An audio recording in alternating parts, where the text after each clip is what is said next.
Okay, I think we're going to get started. Good afternoon, ladies and gentlemen. Welcome to the Office of Information Management and Analysis Brown Bag Seminar for the month of May. My name is Eric Mogg, and I will be the host for today's seminar. We are pleased to have Bryn Phillips from UC Davis as our speaker today.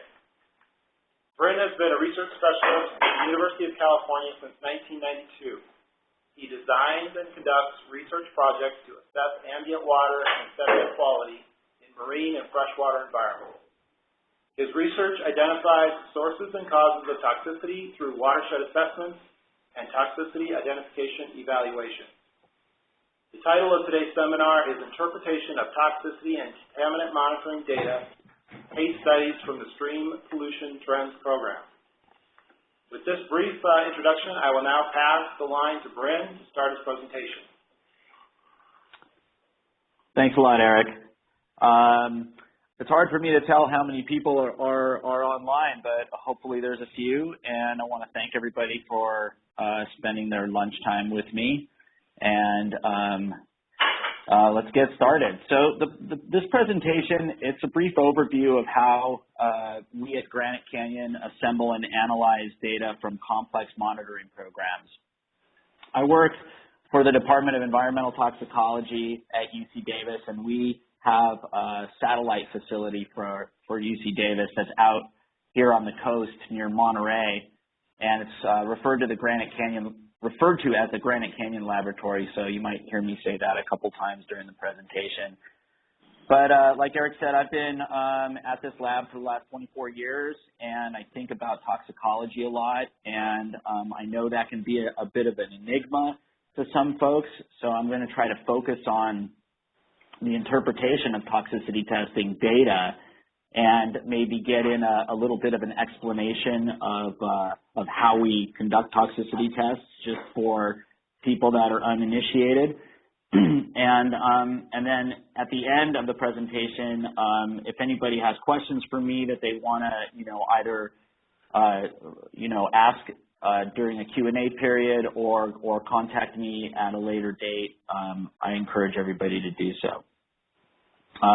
During this presentation, I'm going to mention some statistical analyses, but I'm not a statistician, and I'm not going to go into too much detail about statistics, but statistics are definitely a tool that we use for interpreting data. And also, in the interest of time, I'm going to focus on a couple of fairly narrow topics within the Stream Pollution Trends Program and a couple of related programs. And they're mostly going to be related to pesticides, because pesticides are really a big story with SPOT and a lot of other surface water toxicity programs that we work on. And lastly, for the introduction here, I could spend a lot of time talking about SPOT and discussing all the nuances, and I'll try to not go off on too many tangents during this presentation. But if anybody has any additional questions at the end, please feel free. Okay, I'm assuming the next slide is up now.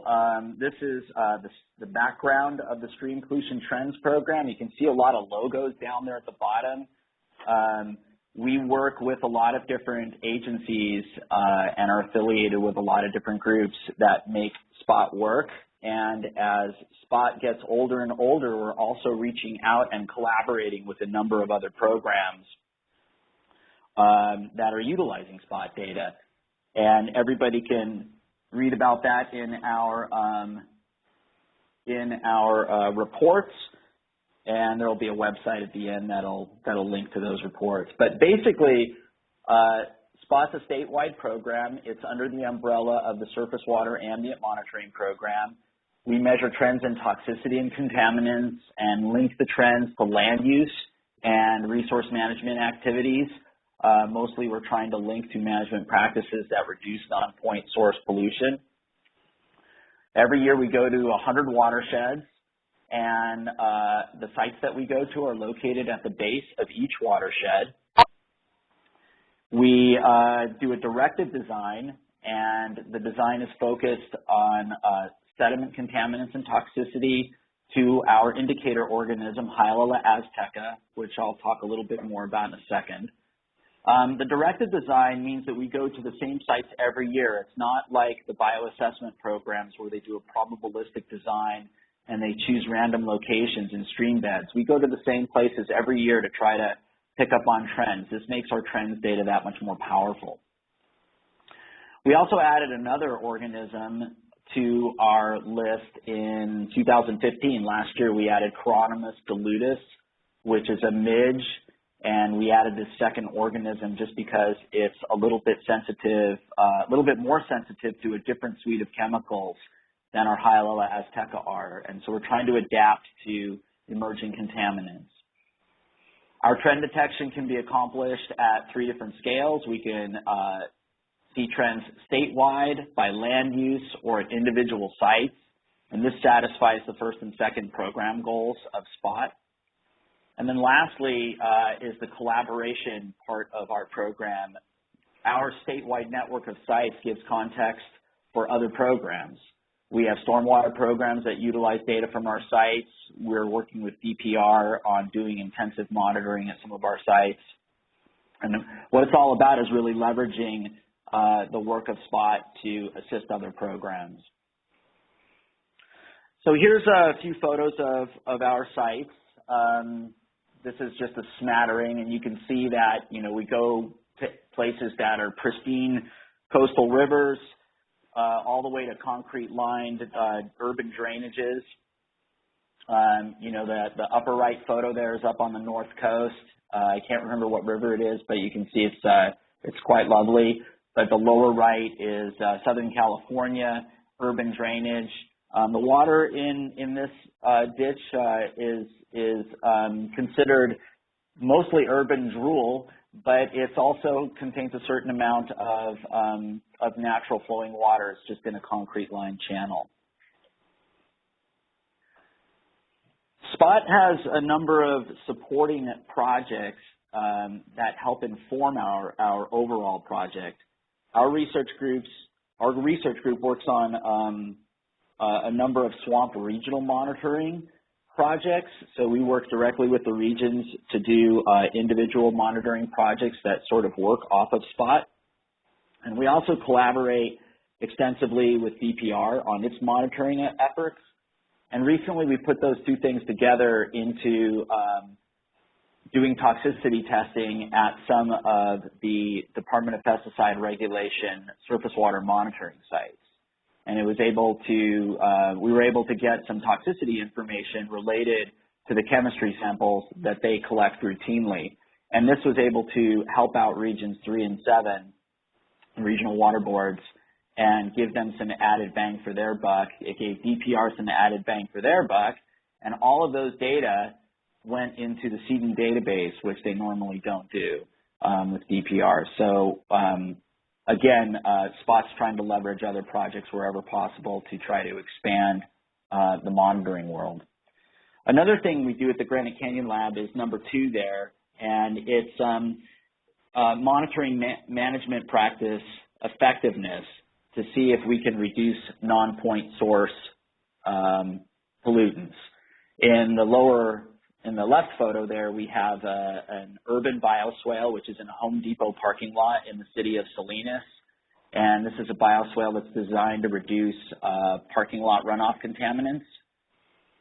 We do monitoring on things like that. And also on the right side there, you have a photo of a grass-lined ditch on a test farm in Salinas. And so we look at both urban and agricultural non-point source pollutants and figuring out practices that reduce runoff into the receiving systems that we're eventually monitoring with SPOT. So we look at it sort of from beginning to end.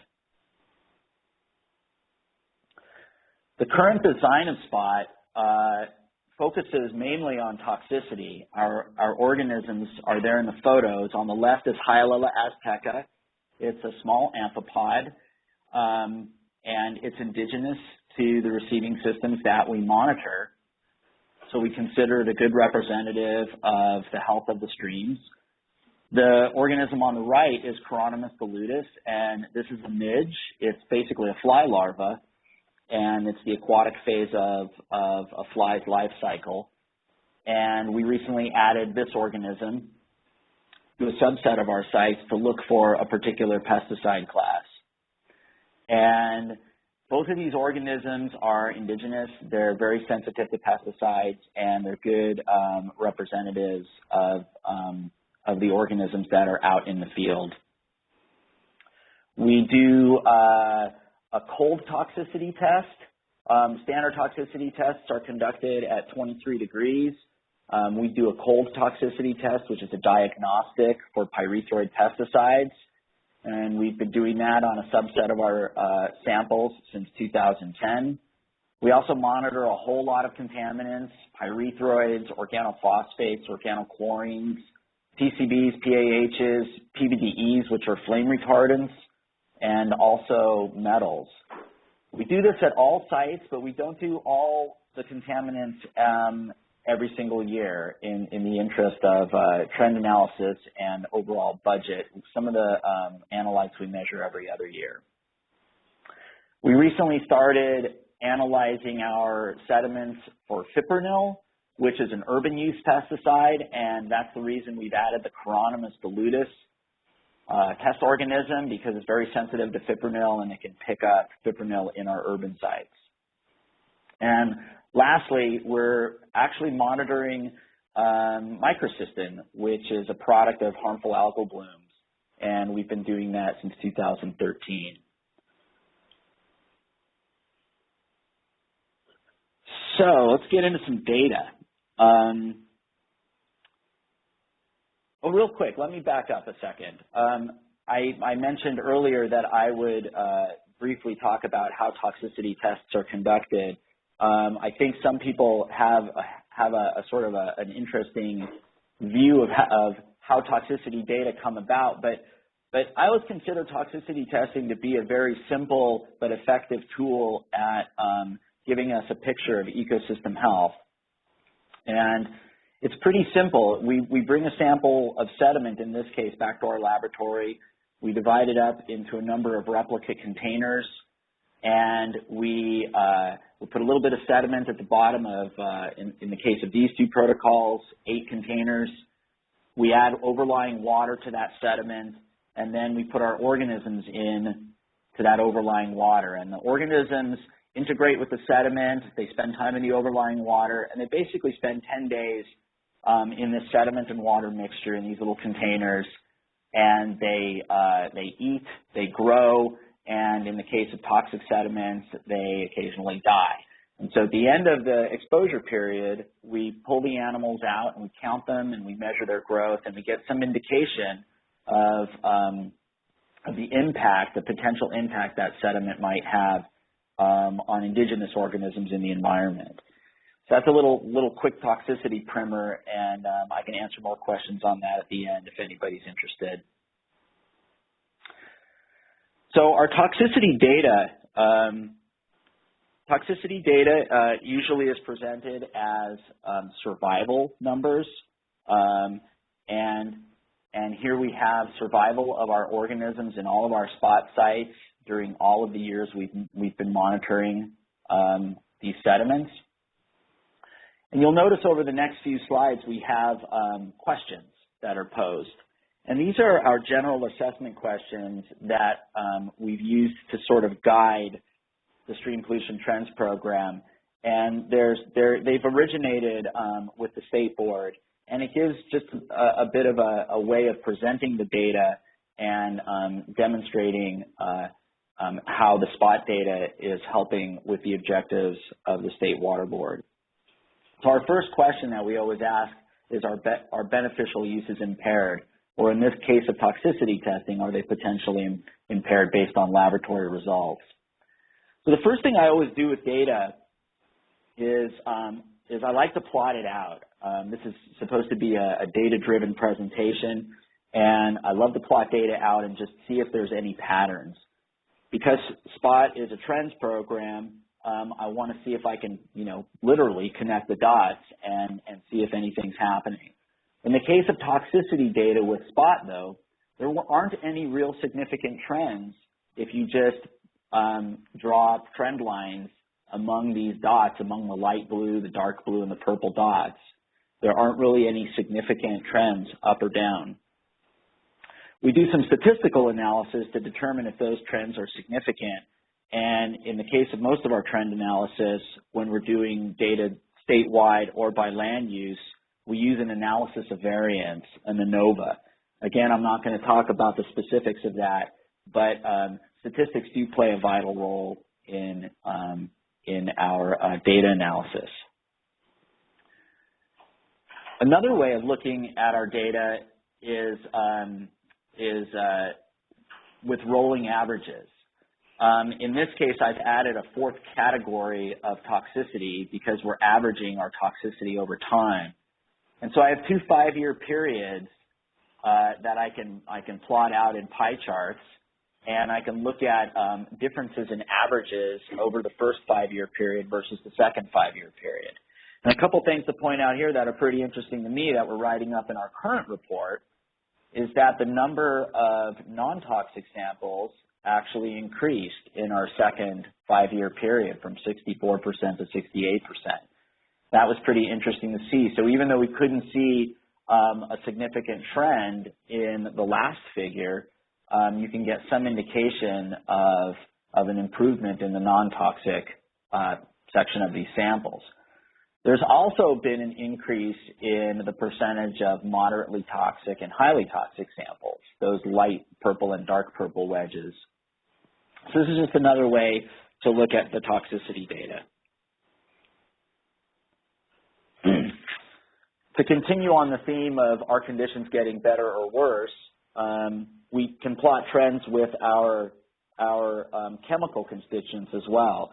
I mentioned that I was going to focus on pesticides for this talk because pesticides are really the big story with SPOT and probably the major contributors to a lot of the surface water toxicity we see in a number of monitoring programs throughout California.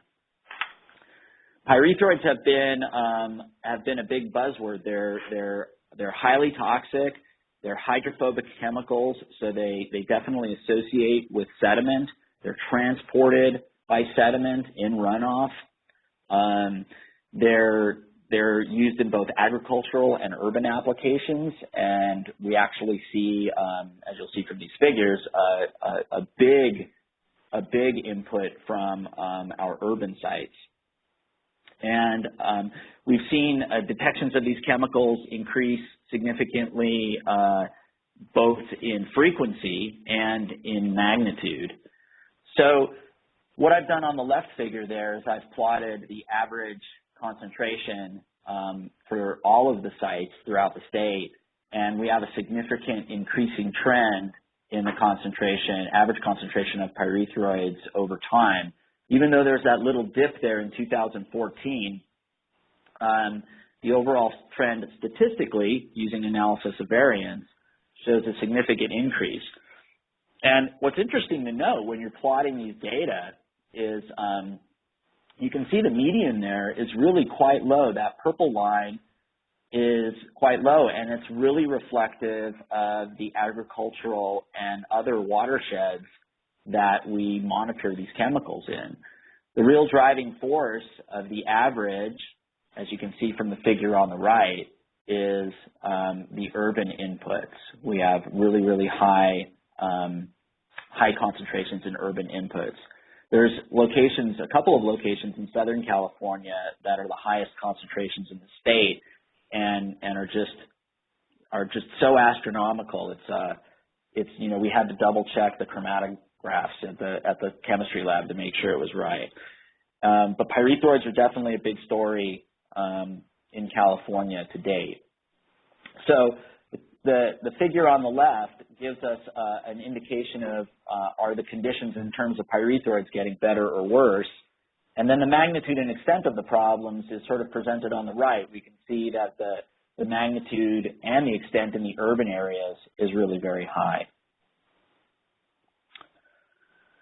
So I presented a little bit of toxicity data and a little bit of chemistry data, and this is my one statistical slide.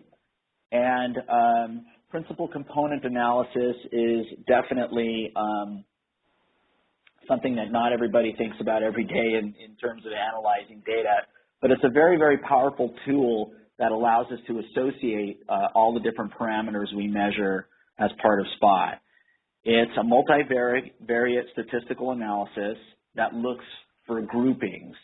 As I mentioned, I'm not a statistician, and I have at best a simple interpretation of principal components analysis.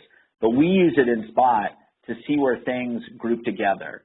We want to know if our land use is grouping with any particular chemical groups, and do our chemical groups group together with some of the physical parameters we measure, like fine grain size or total organic carbon. And when we do these analyses, the different parameters we measure group out into different factors. And so these are the three most significant factors that came from our principal component analysis. And the percent of the variance column there gives you an indication of how strong the groupings are.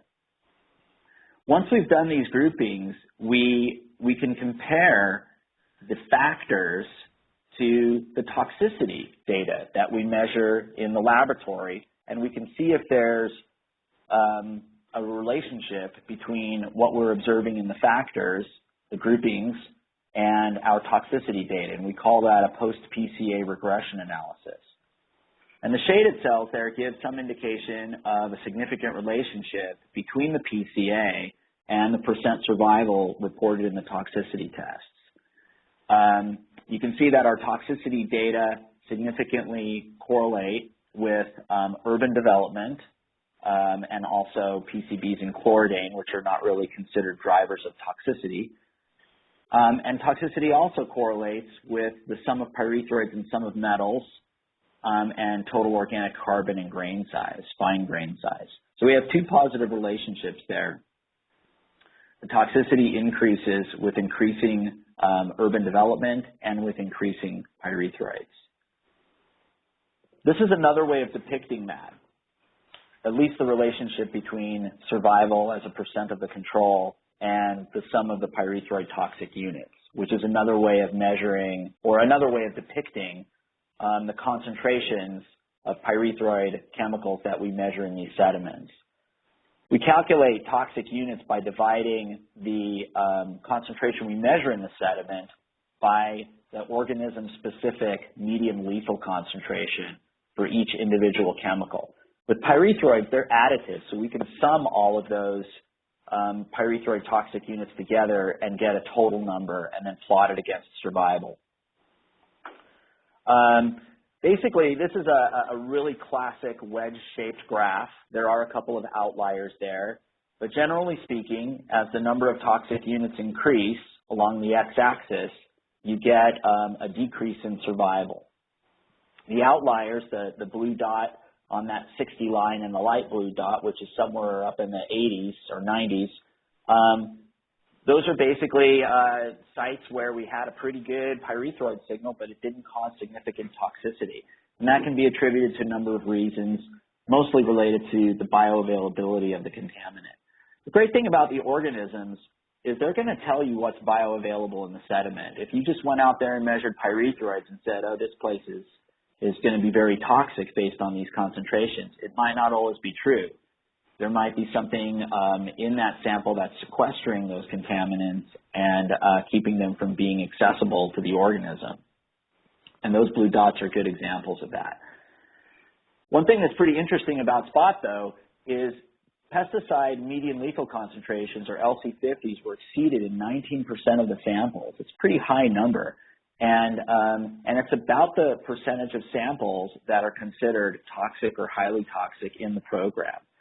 And so we really see these definitive relationships between, in this case, pyrethroid pesticides and the observed toxicity. We take this a step further with our cold water toxicity testing. I mentioned earlier that our standard toxicity test temperature is 23 degrees.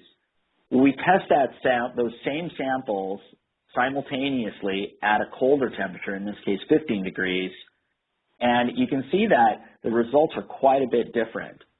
What I did is I took points from the previous figure and I took all of the samples that had a low toxic unit number, basically samples that were considered either moderately toxic or non-toxic, and had toxic units below 6.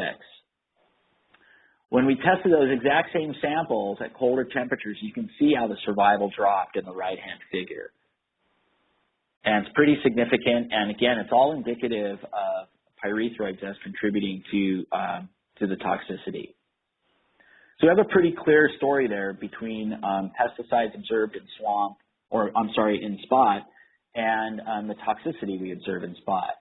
And if you look at the, there's a 10-year swamp report that summarized the first 10 years of toxicity testing in the program, and up to half of the sites that were visited in all of the regional work done by swamp were toxic at least one time, and much of that toxicity could be attributed to measured pesticides in those samples. Continuing with my pesticide theme, I want to just talk real quick about the relative sensitivity of standard test species. And we measure our toxicity in spot with Hyalella azteca, which is that center organism there. And we've also started working with Chironomus. And we find that these organisms can have very different sensitivities to a member of the classic EPA 3 species test, Cereodaphnia dubia, which is the organism on the left. And Cereodaphnia dubia was definitely a workhorse organism for monitoring of organophosphates like 10 or 15 years ago. But as the pesticide use has changed, Hyalella azteca and increasingly Chironomus are becoming more appropriate organisms for a lot of sediment and water column toxicity testing when we're looking for these pesticides. A project we worked on recently was with the Department of Pesticide Regulation, and we did some toxicity testing on their surface water monitoring sites. And these are sites that they normally just collect water samples from and do pesticide analysis, and we added a toxicity testing component with both Hyalella and Chironomus. This is a pretty dense figure, and people can peruse this later at their leisure, but the gist of it is when we test with these two different organisms, we can get really different results. For example, if people look at Solomon Creek there in the first column, which is under Region 3, we had 98% survival with Hyalella and 0% survival with Chironomus. And there's other similar examples of this. When we look at the pyrethroid, the imidacloprid concentrations, and the chlorpyrifos concentrations that were in these water samples, the shaded cells give you an indication of which chemicals were contributing to the toxicity in the samples. And the last thing about this figure I want to point out just in general, if you look at the chlorpyrifos columns there, there's two of them, one underneath Hyalella and one underneath Chironomus. You'll notice that there's no chlorpyrifos measured in Region 3, and whereas there's a number of toxic concentrations of chlorpyrifos measured in Region 7. And this just shows the differences between the regulations in the two regions. Region 3 really has worked to regulate chlorpyrifos and reduce its presence in receiving systems, whereas Region 7 has been focusing on other matters in their agricultural receiving systems. All of these sites are agricultural sites. So again, looking at, I kind of presented some spot toxicity data, some spot chemistry data, how to link the two together, how to look at toxic units with medium lethal concentrations to try to give an interpretation of the toxicity data. And here's an example of everything sort of put together in one table to kind of look at the comparison side by side. And if you have shaded cells with your survival numbers and you have shaded cells with your toxic unit numbers, all of the shaded cells are numbers greater than 0.5, then you would expect to see a relationship between that chemical and the response with your organism. The last thing I want to cover in the remaining couple of minutes here are some projects we've worked on with urban stormwater. This is the same sort of example I've given with SPOT and that I gave with our Department of Pesticide Regulation collaboration. It's looking at toxicity data and looking at chemistry data side by side. This particular project was pretty fun for us because we worked a lot in agriculture, and it took us into the urban environment and allowed us to test real world bioswales and see if they actually reduced toxicity in runoff during actual storm events. So the pictures that I have here are from a bioswale that was constructed in the city of Salinas. It's in an apartment complex that's it's fairly new in the northeast side of the city. And the picture on the left shows this bioswale under construction, and it's essentially a big grassy bowl. And it has, it'll receive runoff from a single point. You can see that point in the back of the photo on the right. And during the storm event, the swale will fill up with water, and the water slowly percolates down into a French drain system that's about a meter underground, and it drains all that water to the municipal storm drain. But in the process of that water percolating through that grassy swale and then going down through the soil and rock layers underneath, it gives the water a chance to get purified on its journey. And we can see this in action. Oh, I have a little animation there. There's actually been very few LID efficacy studies done that have assessed both current use pesticides and toxicity, and looking at the treatment effectiveness of the swales. The other part of this particular project looked at parking lot runoff in the Home Depot parking lot that I showed earlier in the presentation. So this is a familiar looking table. It's very similar to the regional board DPR program that we did. It's basically looking at percent survival, in this case, percent survival of Hyalella azteca in water samples compared to a select few chemicals that we measured in our water samples. This data set is much denser than this, but I sort of cherry-picked some good examples of treatment and concentrations of particular constituents that were greater than the medium lethal concentrations, the LC50 values for our test organism. And this is data, these are data from one particular storm, and there's 3 bioswales that we monitored. The second column shows inflow and outflow samples. The third column I find the most interesting. We often expect our stormwater runoff samples to be toxic, and in all the stormwater programs that I've worked with, if you've taken water directly off of a parking lot or directly out of an apartment complex, it's going to cause toxicity to your organism. And you can see that all of the inflow samples are significantly toxic, as indicated by the shading, but all of the outflow samples were not toxic. So all of that toxicity was significantly reduced by the bioswales. And again, just like the previous table, you can look at concentrations, in this case, of 3 pyrethroid pesticides, bifenthrin, cypermethrin, and permethrin, as well as 2 metals, copper and zinc. All of these 5 chemicals were highly toxic. You can see that there's cases where the LC50 values were exceeded by the chemicals, again, as indicated by the shading. And if you look at the same concentrations or the same column in the outflow sample, in most cases, the swales treated the chemicals. They did a pretty good job of treating the chemicals. So it's quite a success story for our bioswales. So I also mentioned earlier I could talk about this stuff for hours. There's a lot of data that we have, a lot of good examples of comparing toxicity and chemistry data and giving examples of how to interpret the two together. But I'm hoping I've given at least a brief overview of how that can be done.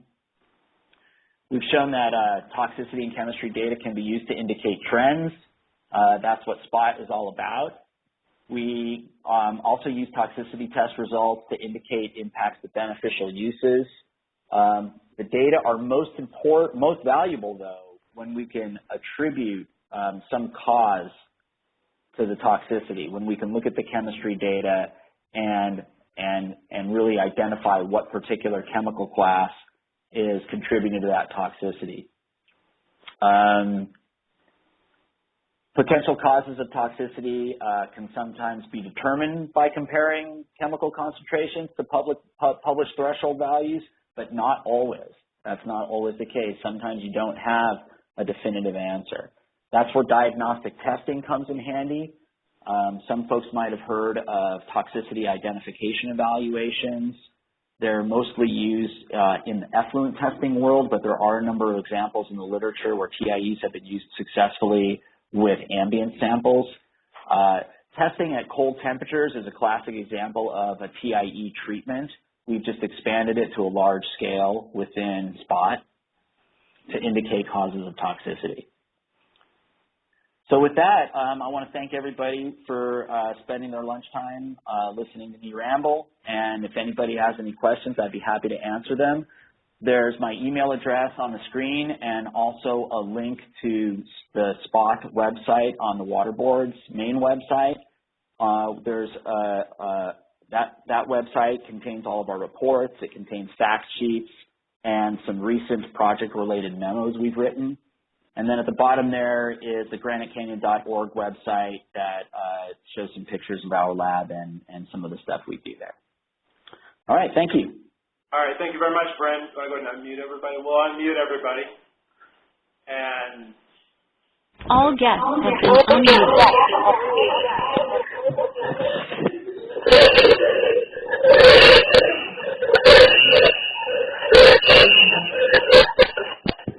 We'll go ahead and open it up for questions, hopefully. Does anybody have any questions?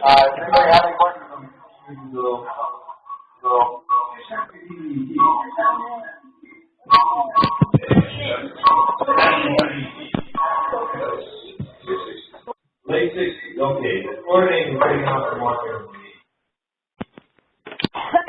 Fluoridate used to be, when I went down the area, spraying around the outside of the house.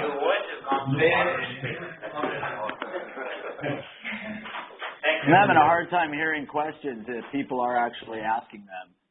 This is deep. Wow! What are you on here? Are you on Windows 10? Oh, yeah. I don't think you're getting questions, Bryn. You're...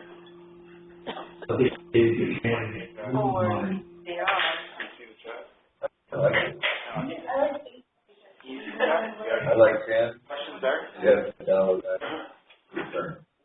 All right. What is can't get my any file that comes in and open up, it goes to it doesn't go to Adobe. Okay, we actually have some questions from the chat. Stephen, okay. Stephen, go ahead. Okay. So the first question is, can you determine if the toxicity correlated with or caused by a sample chemical?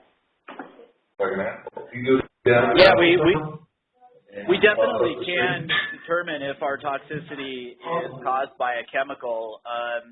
Oftentimes you can look at the lists of chemicals that you've analyzed, and if your chemical concentration has exceeded a known threshold value, it's certainly contributed to toxicity.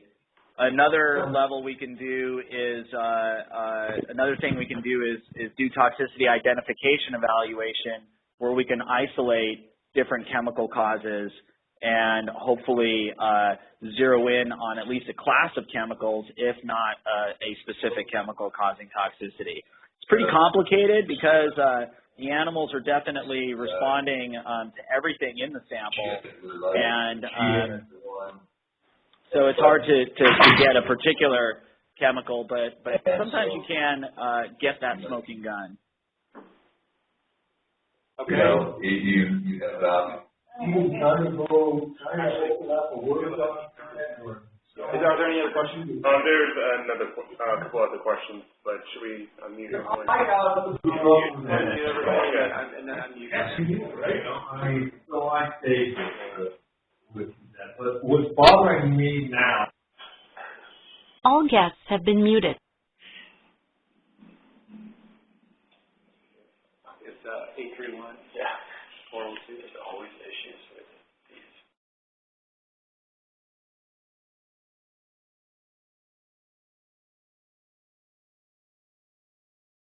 831. Yep, it's 831 402.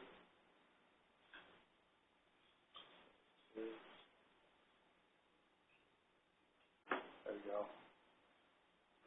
Probably should be good. Yeah, I noticed there was a question from Jeff Giddings, but somebody had asked me to put up the contact information slide again, and I can't see Jeff's question anymore. Can one of you guys read it to me? Okay, so does Hyalea, survival decrease in non-toxic sediment tested at 15 degrees Celsius? And the question was, does acclimation from standard lab temperature to 15 degrees Celsius affect them? Usually if there's no pyrethroids or you know, in some cases DDT in the sample, and we test it at a colder temperature, we get the same exact survival numbers. Usually testing at a colder temperature won't just in and of itself increase toxicity. The controls still have the same test acceptability criteria at both temperatures, and the acclimation doesn't seem to harm them. Basically, it's just a metabolism issue. The organisms have a harder time metabolizing the chemicals at that colder temperature, so they're more readily affected by the chemicals.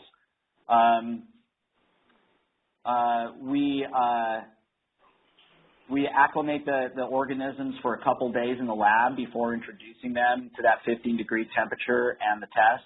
The one thing that we do note on the 15-degree tests is the organisms do not grow quite as rapidly as they do at warmer temperatures. But all of our that thing aside, that one thing aside, everything else is pretty much the same. Okay. Any other questions on the chat? One more. So there's one from Jeff Giddings. Is the survival of lab Hyalea relevant to beneficial uses of California streams? Is the lab survival of Hyalea relative to beneficial uses of the streams? That's a great question. We believe it is. I know where Jeff is going with this. The lab populations of Hyalea are very, very sensitive. There are some field populations of Hyalea that have been monitored recently that are considerably less sensitive than the laboratory populations. There's also been a number of field populations that have been monitored that are equally as sensitive to laboratory populations. And so we actually believe that because Hyalea azteca is an indigenous organism and it's essentially the base of the food chain, and there are also a number of fish species, even in the Delta, that preferably feed on Hyalea azteca, we think it's representative of stream health.